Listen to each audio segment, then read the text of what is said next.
Hey up, it's Steve from that old Yorkshire Geek, and a bit of Star Wars and Star Trek news today. I'm going to include this in me. I'm doing a live news stream later on tonight, but I thought I'd keep this one separate because it's slightly different, and it's two stories that are kind of connected in my brain. It's about how books of franchises that are not necessarily classed as canon tweak the canon in new and maybe not interesting ways. I don't know, but anyway, these are both Screen Rant stories, of course, so let's have a look at them. But before we start, don't forget, like, subscribe, it's over there, share the videos, drop a comment, hit the notification bell. Ooh, adjust himself if you're subscribed already. I'm also on Rumble and Spotify, Amazon Music Podcasts and Google Podcasts. My live streams are also on YouTube and Rumble and Twitch. I'm also on Facebook, Instagram and Twitter. Links are in the description for those. As are the links to my two books. There's one of them. Which one is it? I can't see. Silent Predator, a short horror novella about big cats in North Yorkshire. And Mercury Rapids, a light-hearted sci-fi action-adventure. Action on every page, maybe. They're on Amazon, Kindle and paperback. It's just a bit of fun. Right, give them a whirl. Now, let's get these stories up. And what did I say? The links are in the description as well for these two stories, but they're both on Screen Rant. Right, Star Trek's first movie villain helped Nero create the Kelvin timeline. And when I saw that, I was thinking, did they mean Khan? And then I thought, oh, no, hang on. The first movie villain were V'ger, wasn't it? But I didn't really class V'ger as a villain as such, even though I suppose they were the antagonist. V'ger was the antagonist of Star Trek the motion picture, but I never thought of V'ger as a villain, if you know what I mean. Khan were a villain, wasn't he?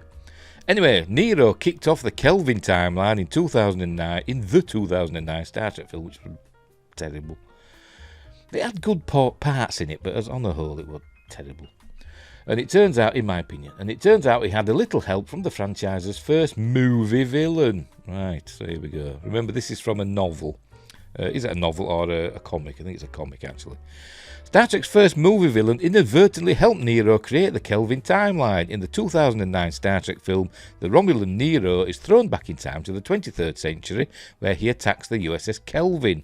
This creates a new timeline fans have come to call the Kelvin timeline. However, in 2009 Star Trek Nero number 3, so I'm presuming it's a comic, fans learned that Nero had a secret encounter with the Star Trek the Motion Pictures villain, and this encounter helped solidify the Kelvin timeline. Right. Star Trek Nero number 3 was written by Mike Johnson and Tim Jones from a story by Roberto Orci, is that how you pronounce it? I have no idea, and Alex Kurtzman, and drawn by David Messina. Shortly after his attack on the Kelvin, Nero and his crew are apprehended by Klingons and spend the next 2 decades, 25 years to be precise, on Rura Penthe, a prison moon. He does not forget Spock, and his hatred only grows. If you've got the, I don't know if it's on the Blu-ray, but I know the DVD, the 2-disc DVD, had some deleted scenes that showed Nero and his crew on Rura Penthe and how they ended up escaping after 25 years. They're not just hanging about in space for 25 years for Spock to arrive. They're actually imprisoned, and it shows that on in the deleted scenes on the special edition 2-disc DVD. Right, where were we? He's desperate to find Spock when he arrives in this timeline, but lacks the resources. Then one day his ship, the Narada, which for some reason is just parked in orbit above Rura Penthe for some reason, I've no idea why, comes to life. Docked in orbit of Rura Penthe, the ship beams Nero and his crew aboard and sets course for parts unknown. It brings the Narada to the distant corner of the Delta Quadrant, where it encounters V'ger. Sensing a kindred spirit in the Narada's Borg technology, V'ger has drawn the ship to it. Because that's one of the theories about V'ger, is that it encountered the Borg when it went through what used to be called a black hole. It went through a wormhole, obviously, and ended up on the other side of the galaxy, didn't it? And one of the theories is that it encountered the Borg, which, doesn't really make a huge amount of sense, but never mind.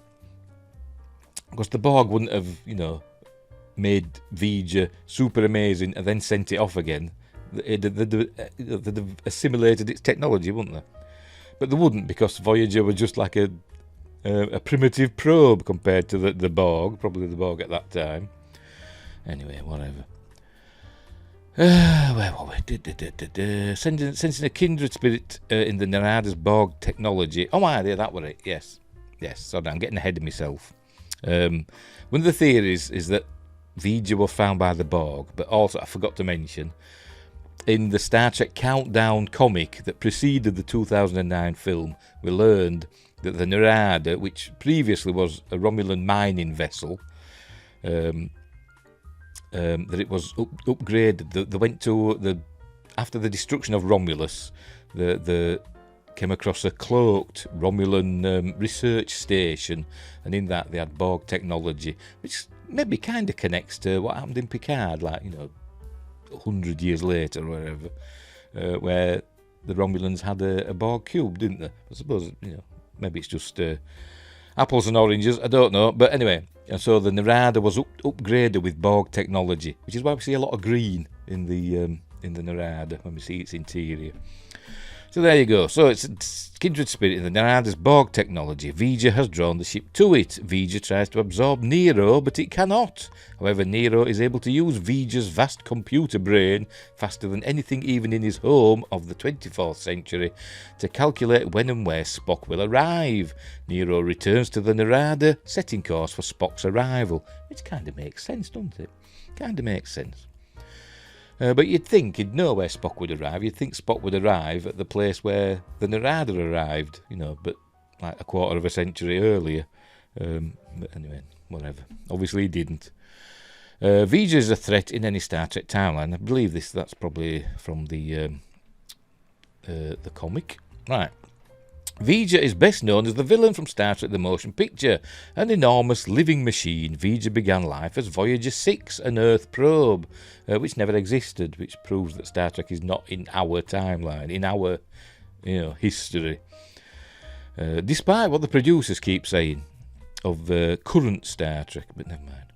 It falls through a wormhole and finds itself near a machine planet, or what they used to call a black hole. That's what Decker said, didn't he? Its inhabitants upgrade the probe, building a vast spacecraft to house it and then send it back to Earth to fulfill its original mission. As it makes its way through the universe, it absorbs every ship and space station in its path, ultimately becoming one of the biggest threats Earth has ever faced. The crew of the Enterprise is able to stop V'ger, and at the end of the movie it melds with Commander Decker and Lieutenant Ilia and ultimately vanishes from our plane of existence.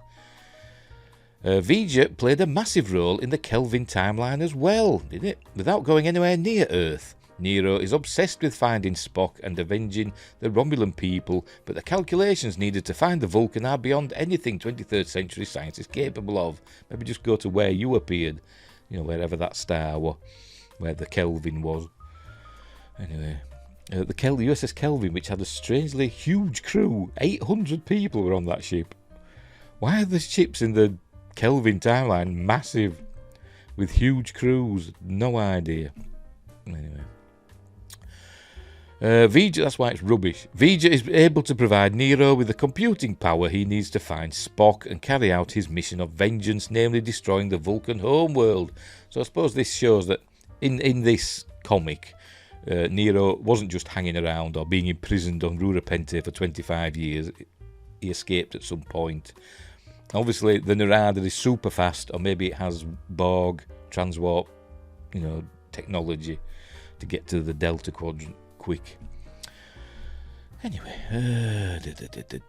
mission of vengeance, blah blah blah blah blah. Computer needs to find Spock and carry out his mission of vengeance, namely destroying the Vulcan home world. The destruction of Vulcan is one of the most shocking events of the Kelvin timeline, and V'ger inadvertently helps in this. As Nero and the Narada warp away from V'ger, Nero speculates it did not absorb him because of the hate in his heart. Don't think V'ger wouldn't have known what that was. It wouldn't have been able to comprehend what hate was, would it? Because it didn't know emotions at all. It didn't know hate, it didn't know love, it didn't know anything. So it wouldn't have That wouldn't have made any difference to V'ger. This simple feeling, said Spock, is beyond V'ger's comprehension. Anyway, this story picks up on another thread that has run through the Star Trek universe, the connection between the Borg and V'ger. For years, fans have speculated a connection between the two. Trek's creator Gene Roddenberry even did so himself. However, this connection was never made implicit until this story. The Narada is loaded with stolen Borg technology, back-engineered Borg technology, and this tech catches V'ger's attention. V'ger instructs the Narada to free Nero, and in the process helped him create Star Trek's Kelvin timeline. So obviously the V'ger reached out to the Narada in much the same way it reached out to Spock. Don't ask me why. It reached out to Spock. But it did. So there we go. But obviously this is a comic and it's not canon. People kind of suggest, they keep saying, they're changing canon, but it's not canon. Unless you see it on screen, it's not canon. I mean, Star Wars, we're going to do a Star Wars one in a minute, but in Star Wars they tried to make when Disney took over, they released the, Road to the Force Awakens, is that what they're called? The series of books that were leading up to the Force Awakens, saying they were canon, and then in the films they changed things, didn't they, from the books. So obviously the books weren't canon, no matter what they said. So there we go. Anyway, but that's interesting, although not canon, but it's interesting. That the Narada, that they went to the Delta Quadrant before they came back to find Spock in the Kelvin timeline and encountered V'ger. Was it on its way to Earth? Don't know, because I've not read the comics, so I don't know. So was it on its way to Earth when they encountered it, or was it at the Machine Planet and they encountered it? I've no idea. Anyway, right, so let's move on to the Star Wars story. Again from Screen Rant. Star Wars makes C-3PO's Sith plot hole even worse 4 years after the rise of rise of Palpatine. A brand new Star Wars novel has made C-3PO's subplot in the rise of Palpatine even more unnecessary 4 years after the movie's release. And there's a photo of C-3PO, and there he is basically translating the Sith language or whatever, breaking his programming, or they got Babu Frick to break his programming, and it'd erase his memory, wouldn't it? Saying goodbye to my friends. Well, you barely knew them. Star Wars has just revealed that C-3PO's Sith subplot in Star Wars The Rise of Palpatine was completely unnecessary. In the Rise of Skywalker, C-3PO is forced to give up the entirety of his memory to be able to translate the runes on a Sith dagger. The Rise of Palpatine is a comedy. It is hilarious. It's so bad, it is hilarious. This dagger that, if you just take it to a place and hold it up, it does the outline of some Death Star wreckage. How? Oh, look at me going. As it turns out, all protocol droids were once banned from openly translating the language of the Sith. By the way, does George know what protocol means? Protocol doesn't mean language translation. It means it's protocols to do with how things are done, isn't it? What's the protocol for doing this, that, and the other? Anyway, whatever. A result of the Senate ruling, though the dark text itself is still readable to the droids. They can read it, they just can't translate it, can they? At first glance, the scene in which C-3PO is reset and his eyes turn red is meant to be heartbreaking and unsettling, and it is to an extent. No, it's not. He gets his memories back about 5 minutes later. There's no consequences at all. Yet it's hard to shake the feeling that there must have been an easier, less damaging way for Rey, Finn and Poe Dameron to get the dagger translated. Sadly, it is now clear there was. The new novel, Star Wars Inquisitor, Rise of the Red Blade by Delilah S. Dawson. I bet it's not good. And everybody's going, why, Delilah? Tells the story of fallen Jedi Iskat Akaris. Probably mispronouncing that. As she, obviously, becomes one of Darth Vader's Inquisitors in the wake of Order 66. The book reveals plenty about how and why ex-Jedi become Inquisitors, but there's an additional moment in the story that will affect how audiences interpret and experience C-3PO's Sith language subplot in the Rise of Palpatine. In the end, it seems 3PO's fate was tragically avoidable. Oh, there we go. There she's holding the dagger so that she knows where to go on the Death Star wreckage.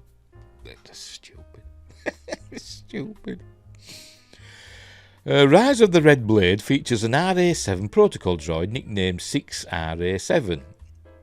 6RA7. But I mean nickname, not probably a name, 6RA7. It's like 3PO when you spell that out. Is that his nickname? 3PO? THREEPIO? No. The kicker here, however, is that the RA7 droid can translate Sith runes without issue. Presumably, that means the Empire removed the restrictions placed on protocol droids to enable them to translate the Sith language openly after the Republic's Senate fell. Well, maybe when the Republic took control again, maybe they send out a signal to all droids or something that they can't translate it anymore. If they'd found it during the time of the Empire, but they can't have done because the Death Star hadn't been destroyed, but never mind. The Emperor himself, after all, was a Sith, and so it would be of little consequence to him. Considering Rise of the Red Blade takes place sometime between Star Wars Episode 3, Revenge of the Sith, and the original Star Wars trilogy, it can be surmised that all protocol droids produced from then on would not have been programmed with the translation restriction. Can you hear that? They've shut down the main reactor. All Rey, Finn and Poe realistically had to do was find a different, newer protocol droid. Well, maybe it's not that simple. Maybe, as I said, maybe there's a signal that's sent out from some central thing on Coruscant out to all droids. I don't know. Like Windows update or something. It happens automatically. Unless you don't want it to happen automatically. 3PO's only issue is that he is a much older model, given how much time had passed between the Empire taking control and the events of the Star Wars sequel trilogy. There are surely thousands, if not millions, of other protocol droids in the galaxy that could have translated the dagger for them. Instead, they risked their lives and the mission to head to a First Order occupied planet to have C-3PO memories reset. The Sith dagger subplot in The Rise of Palpatine was already unnecessarily complicated, but this new information has only made it worse. The reason droids are so important in Star Wars storytelling is that they truly add something to the experience. Each droid has its own personality, experience and usefulness, and yet they don't have feelings, that we're told. Anyway. And they're basically a slave class, even though they seem self-aware and sentient and all that, but never mind.